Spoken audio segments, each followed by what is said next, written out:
우리 마태복음 6장 19절에서 24절, 남자 한 절, 여자 한 절, 마지막 절 같이 읽겠습니다. 시작! 너희를 위하여 보물을 땅에 쌓아두지 말라. 거기는 좀과 동록이 해하며 도둑이 구멍을 뚫고 도둑질 하느니라. 오직 너희를 위하여 보물을 하늘에 쌓아두라. 거기는 좀이나 동록이 해하지 못하며 도둑이 구멍을 뚫지도 못하고 도둑질도 못하느니라. 내 보물이 있는 그곳에는 내 마음도 있느니라. 눈은 몸의 등불이니 그러므로 내 눈이 성하면 온몸이 밝을 것이요 눈이 나쁘면 온몸이 어두울 것이니 그러므로 내게 있는 빛이 어두우면 어둠이 얼마나 더하겠느냐. 같이 있습니다. 한 사람이 두 주인을 섬기지 못할 것이니 혹 이를 미워하고 저를 사랑하거나 혹 이를 중히 여기고 저를 경히 여김이라. 너희가 하나님과 재물을 겸하여 섬기지 못하느니라. 6장 33절 읽습니다. 시작. 그런즉 너희는 먼저 그의 나라와 그의 의를 구하라. 그리하면 이 모든 것이 너희에게 더하시리라. 아멘. 잠시 기도하겠습니다. 성령 하나님, 우리에게 하나님 말씀 앞에 서는 마음 주셔서 함께 듣고 함께 말씀 앞에 순종하게 하옵소서. 예수 그리스도의 이름으로 기도합니다. 아멘. 지금 제가 신학교를 졸업한 지 꽤 오랜 시간이 되었습니다. 근데 동기 카톡방이 있거든요. 그래서 해외로 나간, 또 해외 목회하고 있는, 또 선교하고 있는 여러 사람들이 있습니다. 근데 우리가 그냥 생일 축하를 그 동기 카톡방에서 그냥 같이 해요. 근데 특별히 제가 이렇게 많이 축하하고 좀 고마워하고 싶은 친구들이 이민 목회를 하는 친구들이에요. 그래서 이민 목회가 제가 힘들다는 얘기는 들었는데 실제로 가까이서 소식을 들어보니까 정말 이민 목회가 쉽지 않은 것 같아요. 제가 2012년에 그 FM에서 강의 들을 때 레르 발라드 목사님이 그 미국의 이야기인가 이런 얘기 하셨는데 부흥 강사가 오셔가지고 강대상을 너무 막 힘차게 쳐가지고 강대상이, 오래된 강대상이, 이렇게 나무 강대상에 막 아그러들었을 때 온 교회 성도들이 막 할렐루야 막 박수 쳤대요. 그래서 그게 왜 그런가 했더니 이 강대상을 오래된 전통이니까 바꿀 건지 아니면 그대로 둘 건지 교회에 다툼이 있었는데 부흥 강사가 와서 완전히 박살내버려가지고 이제 구입할 수밖에 없구나 해가지고 기도 응답으로 할렐루야 막 박수 쳤다는 거예요. 근데 이민교회에서 실제로 있었던 일인데 그랜드 피아노를 이민교회에서 샀답니다. 근데 거기 사는 것까지는 동일했는데 강대상 위에 올릴 건지 말 건지 장로님 안에 두 파로 나눠줬다는 거예요. 그래서 올려놔파 내려놔파. 그래서 누가 이겼을까요? 누가 이겼는지 저도 소식은 못 들었어요. 근데 올려놔파 내려놔파가 있어서 장로님들 중심으로 두 파가 나눠져서 굉장히 교회가 시끄러워지고 장로님들이 여러 가지 이유 때문에 교회를 이제 두 분 다 떠나게 됐다는 거예요. 참 안타까운 일이죠. 그리고 10년 후에 미국 마켓에서 앞서거니 뒤서거니에서 줄 서다가 두 분이 드디어 만났다는 겁니다. 원수는 외나무 다리에서 만난다고. 그렇게 이를 박박 깔다가 마트에서 만났다는 거예요. 근데 10년 후에 만나니까 너무 불쌍해졌더래요. 흰머리도 많이 늘어나고 주름도 많이 늘어나고 아이고 10년 사이에 저렇게 늙었나.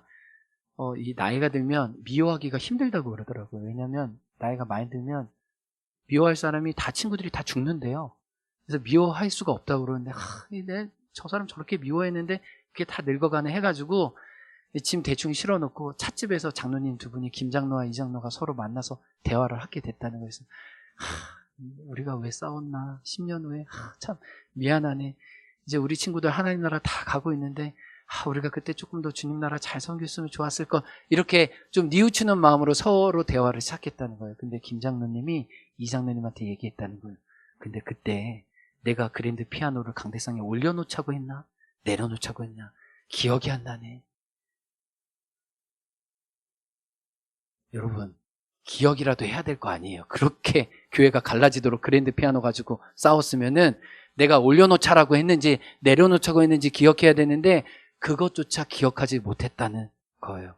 왜 기억하지 못했을까요? 본질을 가지고 싸우지 않아서 그래요. 본질을 가지고 씨름하지 않고 그냥 자기 주장과 자기 고집을 내세우기 위해 싸우다 보니까 10년 후에 지나서 그것이 기억나지 않는 거예요. 제가 오늘 이 말씀을 드리는 이유가 있어요. 예수님이 염려에 대한 이야기를 오늘 19절부터 34절까지 16절에 걸쳐서 하셨을 때 하나님의 나라와 의를 구하는 이 본질로부터 벗어나게 하는 강력한 것이 바로 염려라는 거예요. 염려가 우리 삶에 들어왔을 때 우리의 본질로부터 계속적으로 벗어나도록 다른 길을 가게 만드는 것이 염려이기 때문에 예수님이 그 나라와 그 의에 대해서 설명하는 건 한 절이지만 15절에 걸쳐서 우리 마음을 나눠뜨리는 그 분산에 대해서 염려하시는 거예요. 그러면 복습 한번 하겠습니다. 강정희 집사님 긴장하시고, 염려라는 단어가 지난주에 나누다, 쪼개다, 갈라놓다 이런 얘기를 했어요. 근데 염려가 우리 삶에 들어오면 두 가지를 갈라놓는다고 했는데, 첫 번째는 우리의 무엇을 갈라놓는다고 얘기했어요. PPT가 나올 테니까 살짝 보셔도 돼요. 뭐예요? 염려는 우리 삶에 들어오면 하나님께로부터 받은 존귀함을 우리로부터 앗아갑니다. 주님이 공중의 새를 보고 너희가 이 새들보다 귀하지 않느냐라고 말씀하신 이 존귀함을 우리로부터 앗아가요. 그리고 두 번째, 김양미 지사님 뭐를 앗아간다고 했죠? 제가 마르다 얘기했는데, 마르다가 예수님을 대접하기를 그렇게 원했는데 염려하고 근심했을 때 마음이 나눠져서 오늘이란 선물, 예수님이란 선물을 자기 삶에 누리지 못했다는 거예요. 제가 그 아버님께 어렸을 때 이렇게 설교 들었던 많은 예화가 있는데, 저희 아버님이 이제 군대에서 4년인가 되게 오래 계셨다고 그러더라고요. 그런데 저희 할머니가 이제 저희 아버님 군대 면회 가려고 오랜만에 고기인가 갈비를 하셨대요. 그리고 막 이렇게 바쁘게 이제 싸려고 움직이는데 갑자기 주방에 들어와 보니까 그 고기인가가 없었대요. 그래서 보니까 동네 개가 그냥 그거를 갈비를 먹었다고 그러더라고요. 이게 하나님이 오늘이라는 선물에 하나님이 맡겨놓으신 그 은혜들과 축복들과 기쁨들이 있거든요. 근데 염려가 우리 삶에 들어왔을 때 그들을 야금야금 하나씩 가져가는, 그래서 오늘의 식탁을 비게 만드는 것이 염려라는 거예요. 그런데 진짜 오늘 나누고자 하는 메시지는 이 염려라는 것이 우리의 본질을 앗아가는데, 하나님이 우리에게 요구하시는 그 본질은 하나님의 나라와 하나님의 의를 구하는 삶으로 우리 모두를 예외 없이, 은지 자매 맞나요? 은지 자매도 저도 부르셨다는 거예요. 그러면 하나님의 나라는 뭐예요? 하나님의 의는 뭐예요? 많이 설명할 수 있지만 하나님의 나라는 하나님의 다스림과 하나님의 통치예요. 기꺼이 그 하나님의 통치에 순종하고자 하는 나의 삶이에요. 그러면 의는 뭐예요? 제가 얘기했죠. 성경에서 말하는 의는 무조건 5글자, 올바른 관계예요. 하나님과의 올바른 관계, 인격적인 친밀한 관계 안에 계속적으로 내 자신을 집어넣는 그 삶이 우리 삶의 본질인데, 그 하나님의 다스림과 하나님과의 친밀한 인격적인 교제의 삶을 절대적으로 방해하는 것이 예수님이 보실 때 염려인데, 그 염려 중에 울트라 최고 강한 염려가 바로 재물에 대한 염려라는 거예요. 그래서 오늘 본문에 보면 그러므로 마지막 결론이 그러므로 염려하지 말라라는 말씀, 제일 앞을 추적해보면 그 뿌리가 재물에 대한 염려인 것을 알 수 있어요. 그래서 19절에 재물에 대한 염려를 얘기하면서 마지막에 그 나라와 의를 구하라고 말씀하시고, 다시 한번 결론적으로 내일 일을 염려할 것이요 오늘 염려 하나님 앞에 맡겨드리라는 말씀으로 오늘 말씀을 마치고 있어요. 그렇다면은 오늘 우리가 살펴볼 것은 어떻게 재물에 대해 염려하지 않으면서 본질인 하나님의 나라와 의에 집중할 건가? 특별히 오늘 말씀은 재물에 대한 우리의 두 가지 태도를 말씀하고 있습니다. 이 재물에 대한 두 가지 태도를 통해 본질을 붙잡는 하나님 나라의 백성으로 살기를 원해요. 첫 번째, 너무 익숙하게 잘 알지만 우리가 살아들이기 힘든 말씀이 이것입니다. 돈을 주인으로 여기지 않고 하나님을 주인으로 여기는 삶입니다. 오늘 본문에 의하면 돈을 경히 여기고 하나님을 으뜸으로 두는 삶이에요. 여기서 돈을 경히 여긴다는 건 하찮게 펑펑 여긴다는 게 아니라 원래 있어야 하는 위치에 제대로 있게끔 한다는 거예요. 하나님이 우리 보좌에 있고 하나님이 있으신 자리에 돈이 있어야 할 위치에 제대로 있게 만든다는 거예요. 우리 다시 한번 24절 말씀 읽어보겠습니다. 시작. 한 사람이 두 주인을 섬기지 못할 것이니 혹 이를 미워하고 저를 사랑하거나 혹 이를 저를 경히 여김이라. 너희가 하나님과 재물을 겸하여 섬기지 못하느니라. 그리고 21절 말씀에 보면 재물과 하나님 중에 택일만 할 수 있지 같이 공존하지 못한다고 하면서 21절에 그의 돈이 어디에 쓰이는지 보면 그 사람의 마음이 어디 있는 줄 알 수 있다라고 이야기를 하는 겁니다. 여러분 동의하세요? 여러분의 돈이 어디에 쓰이는지에 따라 여러분의 마음이 어디 있는지 알 수 있으시죠? 우리 강지훈 사모님 맞죠? 그쵸? 저도 제 자신의 돈이 어디에 쓰였는지 보면 제 자신이 누구인지 너무 잘 드러나더라고요. 제가 목회자로서 하나님께 죄송하지만 한 가지를 구했어요. 하나님, 제가 책 욕심만은 버리지 않고 싶어요. 하나님, 욕심이 다 하나님께 그릇되다는 거 아는데 하나님, 제가 어렸을 때 아버님 몰래 책을 많이 버렸거든요. 아버님 책이 너무 많다고. 근데 제가 후회돼요. 왜 그때 아버님의 책을 이렇게 많이 버렸나. 예, 목회자로 살아간다는 건 이 책을 가까이 하는 삶인데 제가 하나님께 하나님 책에 대한 욕심만을 허락해 주시고 제가 이 책을 통해 제 영혼이 강건하고 성도와 교회를 섬기기 원하니까 하나님 제가 영적으로 지적으로도 잘하기 원합니다. 이렇게 하나님께 제가 고백했는데 2020년 작년 12월에 인터넷 제가 예스24 서점을 이용하고 있는데 김요한 읽어보고서라고 한 10장짜리 이렇게 PPT가 저한테 왔어요. 이렇게 이미지가 왔어요. 근데 제가 1년에 책을 얼만큼 샀는지 제가 산 책에 몇 권이 나오고 금액이 나와요. 한 100만 원가량 되더라고요. 그래서 책을 몇 권을 샀고 며칠에 한 번씩 책을 샀고 책 중에 특별히 어떤 유의 책이 많았는지 분석을 돼 있고 그게 너무 좀 식상하고 재미없으니까 호빵으로 비유해서 호빵을 몇백 개를 먹을 수 있고 국밥을 얼마 그릇을 먹을 수 있는지를 너무 디테일하게 자세하게 그래서 제가 그 보고서를 보고 나의 한 해의 이 책 결산이 이 예스24에서 이렇게 해주는구나. 야, 이거 진짜 친절한데? 이거 진짜 좋은데? 그래서 제가 너무 낱낱이 다 밝혀지는 거예요. 제가 어떤 사람인지, 어떤 책에 읽혀지는 사람인지.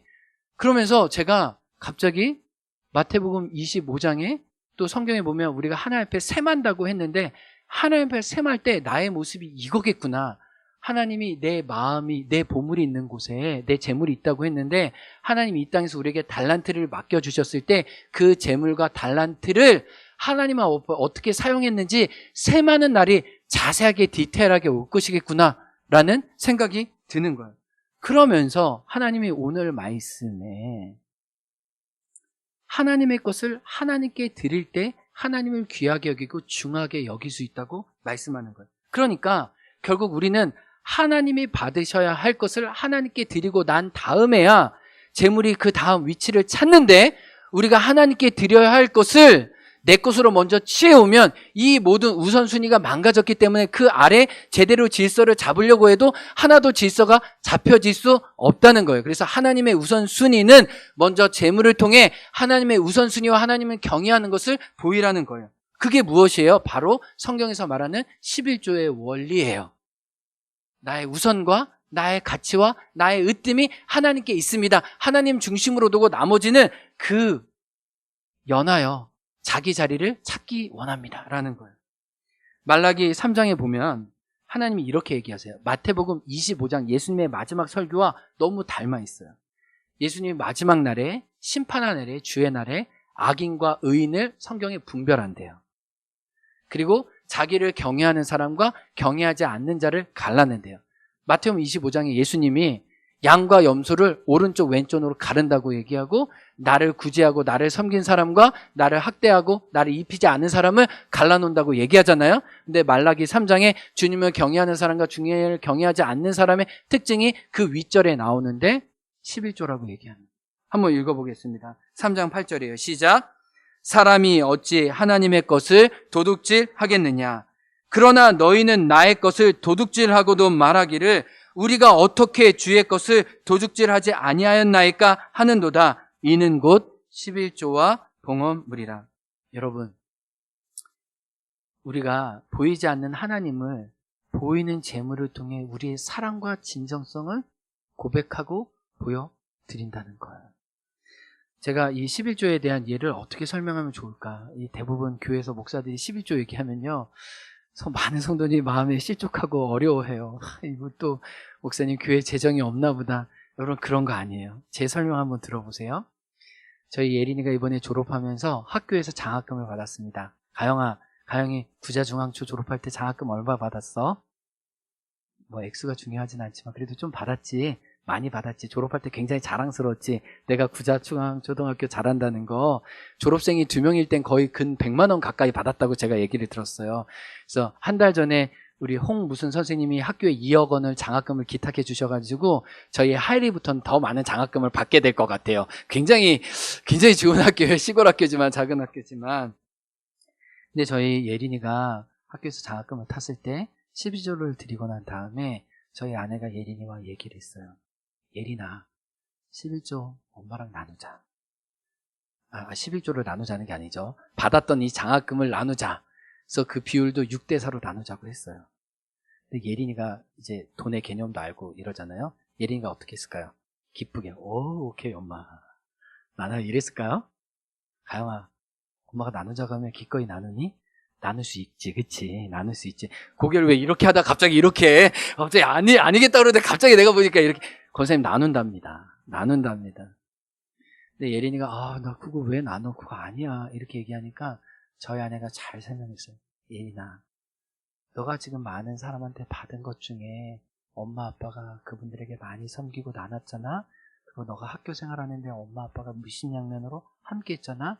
그래서 이 장학금은 너를 위해서 주는 것뿐만 아니라 너를 키우는 엄마 아빠와 가족들이 같이 애써서 한 거야. 그러니까 원래 우리가 다 가져야 하는데 너의 몫으로 4를 주고 우리가 6을 갖겠다 하고 했는데, 이 전통이 박혀가지고 우리 하일이는 진짜로 저희 자녀들은 설날 때 이렇게 용돈이나 이런 거 받으면 저희들한테 반은 꼭 줍니다. 이렇게. 놀라세요, 여러분? 저는 어렸을 때부터 우리 자녀들이 물질을 가지고 부모 경애하는 법을 배워야 된다고 생각을 해요. 여러분, 그거 받아서 저희 부부가 입 딱 씻을까요? 그러지 않죠. 그것은 자녀를 축복하기 위한 헌신과 마음을 받는 거예요. 그리고 그 마음은 또 돌려주고 싶은 거예요. 하나님은 우리에게 왜 11조를 요구하실까요? 그것은 먼저 오늘 본문에 의하면 우리의 눈이 온전할 수 있도록, 오늘 본문에 너희 눈이 성하면 눈이 밝을 거라고 얘기하잖아요. 오늘 너희 마음에 있는 영혼의 빛이 어두우면 어떻게 주님을 섬길 수 있겠냐는 거예요. 근데 여기서 눈이 성하다는 말은 초점이 하나라는 얘기거든요. 하나님께 올바로 간다는 얘기거든요. 그러면 결국 이 재물이 뭐예요? 이 재물의 11조를 통해 나의 중심과 가치를 하나님께 먼저 바로 드릴 때 나머지 삶의 우선순위도 정리되는 거예요. 그렇게 우리가 하나님을 경외하기를 표현할 때 하나님도 우리 뒤를 돌보아 주신다는 거예요. 그래서 저는 정말 우리 행원교회 감사해요. 다음 세대에게. 우리 부모님의 신앙의 유전을 통해 우리 장로님들이 우리 어렸을 때부터 동전 11조부터 시작해서 수입의 일부분을 하나님께 드린 것들을 훈련했듯이 우리의 자녀들도 11조를 어렸을 때부터 하나님을 섬기는 훈련이 정말 귀해요. 저는 그 재물을 통해 하나님 섬기는 것을 우리 자녀들이 배우고 그 우선순위를 통해 하나님이 이 세상의 재물의 노예가 되지 않고 하나님 나라의 자녀로 살게 하실 줄을 믿습니다.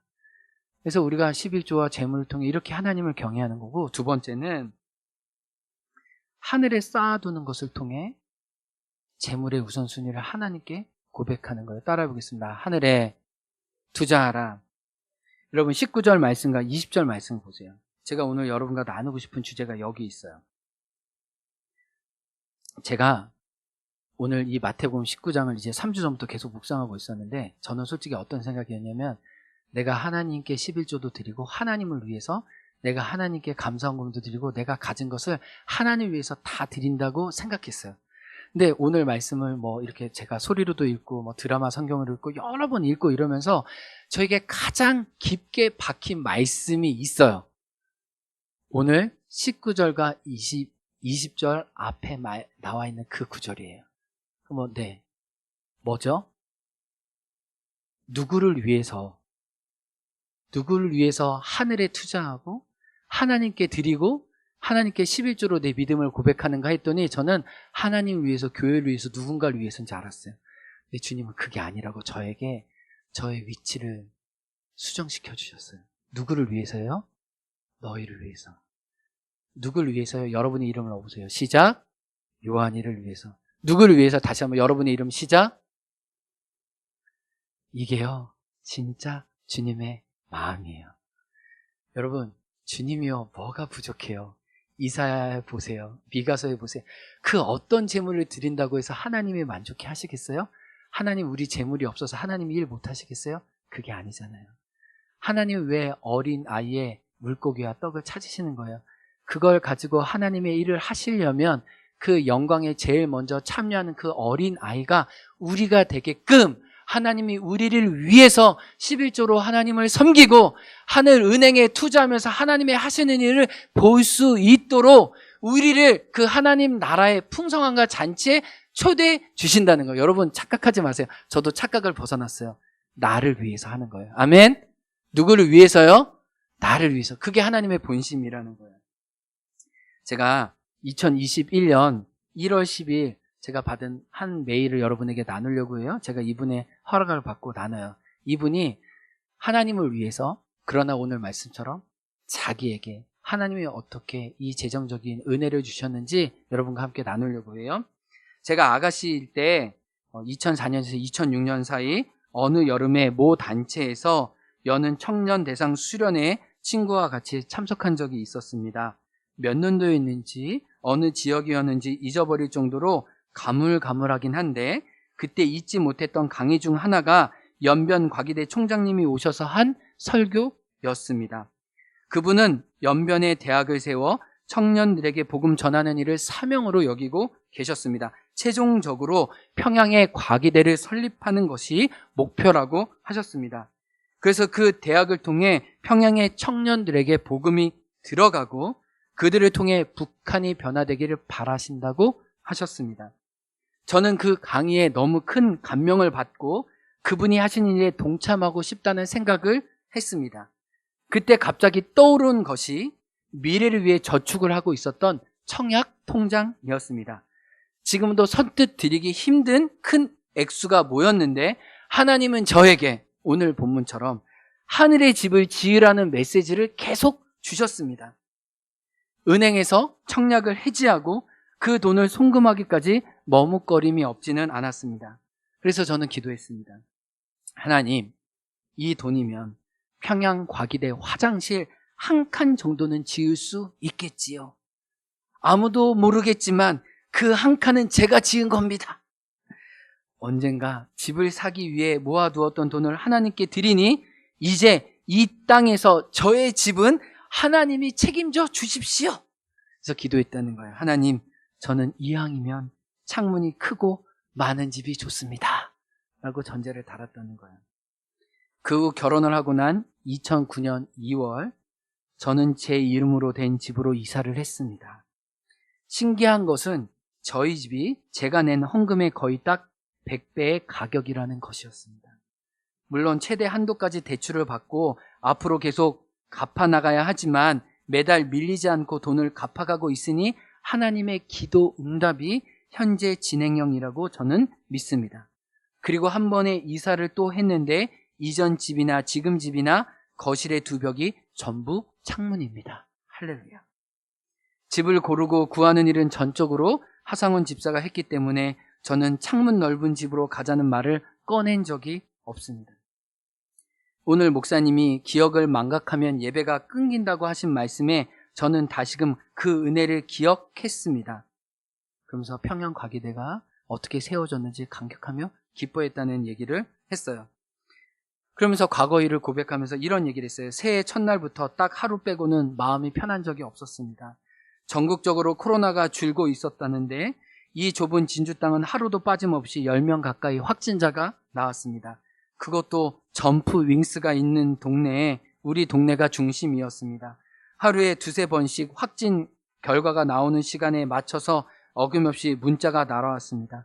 한 번은 점프 윙스 학생 중 한 명이 접촉자로 분류되어 검사를 받았다는 소식도 있었습니다. 겨우 마음을 잡고 나면 흔들고 또 잡고 나면 또 흔들고 제가 원래 겁이 많은 사람인 줄 알았지만 이렇게 영과 혼을 빼앗길 정도로 떨다니요. 휴대폰 문자 오는 소리만 나도 깜짝깜짝 놀랄 정도입니다. 오늘 예배 말미에 기도하는 중 언뜻 점프윙스가 아주 잘 되는 모습이 보였습니다. 자기 암시의 결과인지 하나님이 주신 마음인지 분간할 수 없으나 아주 그 찰나의 순간만으로도 갑자기 마음이 평안해졌습니다. 그러면서 이런 생각이 들었습니다. 하나님이 주실 복을 누리려면 지금 이 어려운 때 더욱 내 마음을 보여드려야 한다. 예배가 끝나고 바로 내 마음에 떠오른 숫자대로 헌금을 보냈습니다.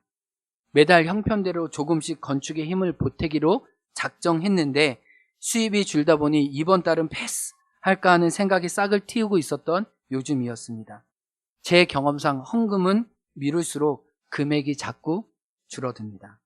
은행 잔고를 떠올리고 앞으로 필요한 돈을 계산하다 보면 점점 더 마음이 인색해집니다.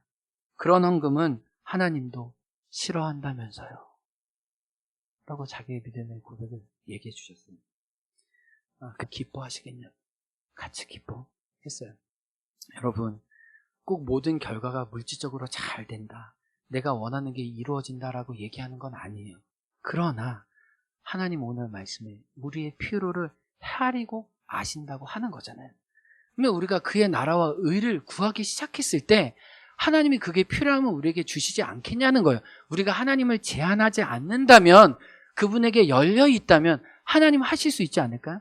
제가 들락날락센터를 통해 무슨 마음을 주시냐면, 행원교회가 이전부터 많은 나그네들과 손님들을 섬겨왔어요. 그래서 제가 그 70년 그 교회 재직기 자료를 보면 그 어려운 교회에서 오시는 열방대학 손님들 섬기고자 애썼던 그 모습들을 보면서 어떤 마음이 드냐면, 이 들락날락센터가 우리 믿음의 선배들이 섬겼던, 뿌렸던 그 믿음의 열매를 우리가 거두는 곳이 되겠구나.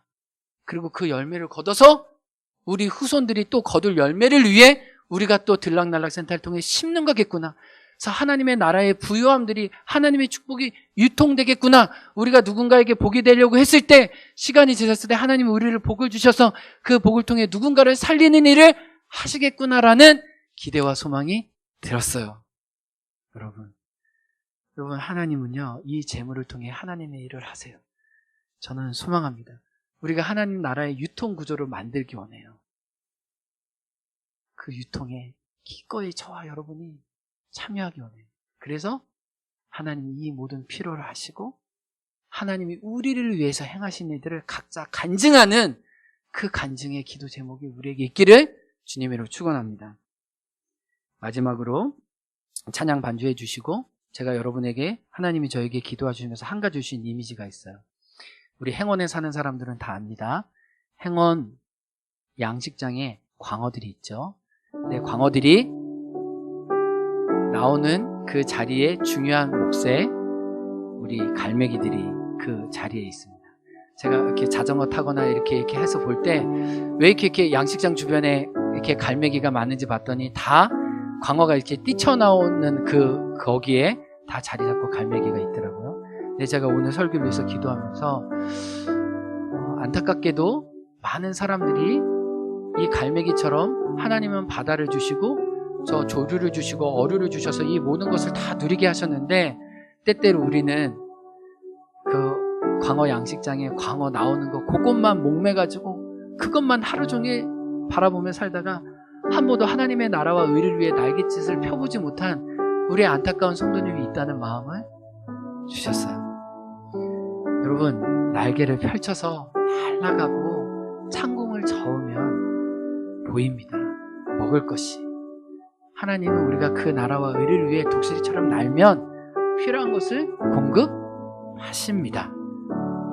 우리가요, 재물에 매여서요, 내 필요에 매여서요, 나의 욕심에 매여서 살면 그 광어 한 마리 맞고 그냥 기뻐하는 거예요. 근데 얼마나 불쌍해요. 그 삶이 얼마나 비참해요. 하나님 우리에게 창공을 날 수 있는 그 나라와 의를 허락해 주셨잖아요. 여러분 정말 소원했으면 좋겠어요. 2021년 내가 하나님의 나라와 의를 위해 비상하는 그 간증과 은혜가 있어서 내 주변에 있는 사람에게 그 복과 은혜가 정말 흘러가는 저와 여러분이 되기를 원합니다. 우리 같이 고백할까요? 먼저